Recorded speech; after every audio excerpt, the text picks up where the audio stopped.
सभी भाइयों को नमस्कार। भाइयों, आज मैं आपको ज्योतिष के बारे में बताने जा रहा हूँ। ज्योतिष के अंदर सर्वप्रथम 9 ग्रह होते हैं। 7 ग्रह असली हैं पूरे और 2 ग्रह छाया ग्रह होते हैं। इन ग्रहों की 2 पार्टियां हैं, एक देवता पार्टी, एक दानव पार्टी, और जिनकी आपस में शत्रुता मित्रता आपस में रहती है। जो देवता पार्टी हैं उनके जो गुरु हैं वो हैं गुरु बृहस्पति, और उनके साथ की जो टीम है वो है सूर्य चंद्र मंगल। और दूसरी जो पार्टी है उस पार्टी के जो गुरु हैं वो हैं शुक्राचार्य, शुक्र ग्रह, और उनकी पार्टी के अंदर शनि राहु केतु है। 4 ग्रह हो गए, ये 8 ग्रह। और जो बुध ग्रह है बुद्धि, वो उसके अंदर ये सारे ग्रह एक तरह से घूम रहे हैं।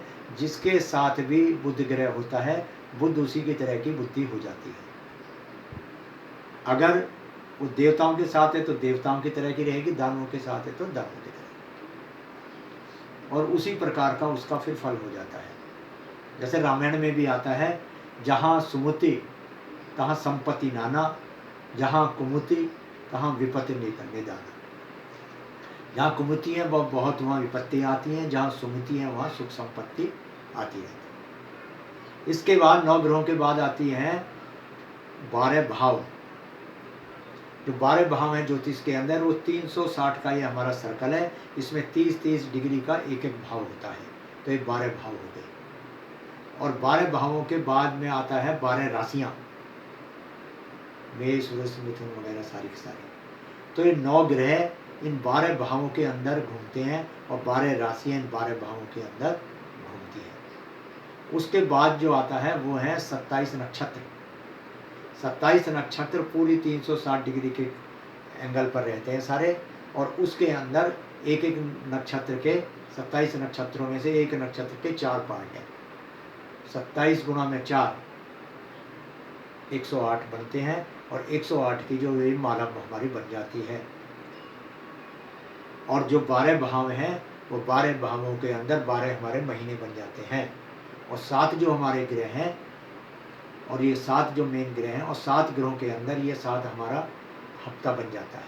उन्हीं के नामों पे ये सारे ग्रह। अब साथियों, जो ये ग्रह आपस में घूम रहे हैं, इनके शत्रुता और मित्रता के कारण ही सारा प्रभाव पड़ता है। समझ लो, आपको 7वें भाव में देखना है क्या है। तो 7वें भाव का जो मालिक है वो है शुक्र ग्रह, जिसको हम ज्योतिष में कारक कहते हैं। और जो 7वें भाव के अंदर जो ग्रह बैठा है, वो अगर उस शुक्र ग्रह का मित्र है, तो शुक्र का मतलब है तुम्हारी पत्नी, तुम्हारा जॉइंट व्यापार वगैरह, तो वो सारी चीज़ें तुम्हारी बढ़िया होंगी। और फिर उस पर होती है दृष्टि, कि अगर वो शुक्र ग्रह का मित्र है तो और बढ़िया शुक्र ग्रह हो जाएगा, तुम्हारी पत्नी और ज़्यादा गुणकारी हो जाएगी।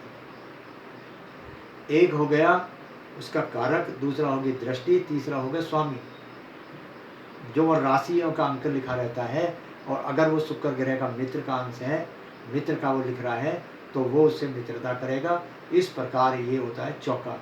ज्योतिष के अंदर जिसको चौका मारना आता है, वो उस भाव का अर्थ समझने लगेगा। जितने चौका के अंदर बढ़िया बढ़िया वो मिलेंगे, उतना ही वो बढ़िया होगा, और जितना घटिया होगा वो घटिया होगा। तो अब एक तो ज्योतिष के अंदर ये देखा जाता है किसका इस समय किस ग्रह का समय चल रहा है। महादशा, अंतरदशा, प्रियंतर दशा कहते हैं। अब उसमें ज्योतिष में यही देखा जाता है कि कौन ये पहचान जाए कि असली इस समय कौन सा ग्रह काम कर रहा है। यही दूरदृष्टि है ज्योतिष की। जैसे मैं एक एग्जाम्पल देना चाहता हूँ, एक का 5वां घर पुत्र का होता है। उसके 5वें घर के अंदर ऐसे ग्रह बैठे थे कि जो जब भी उसके बच्चा पैदा होता था और वो बच्चा मर जाता था। उन्होंने मेरे को अपनी जन्मपत्री दिखाई, तो मैंने उन्हें बताया कि इसका ये उपाय है कि ये ग्रह की चीज़ें अपने जो खानदानी घर है तुम्हारा पुराना, उस घर के अंदर ये चीज़ें दबा दो। जैसे बृहस्पति का नग है, और जो 3 चीज़ें, और उस दिन के बाद में उनका वो पुत्र मरने बंद हो गए और उनके ना पुत्र पैदा हुए। आज उनके 2 पुत्र हैं और जब भी उनकी पुत्रों की जब भी वो जन्म मनाते हैं और उस समय में मुझे वहाँ पर वीआईपी के लिए बुलाते हैं। तो मैं हाथ जोड़ के उनसे यही कहता हूँ कि हमारा इसमें कोई रोल नहीं है।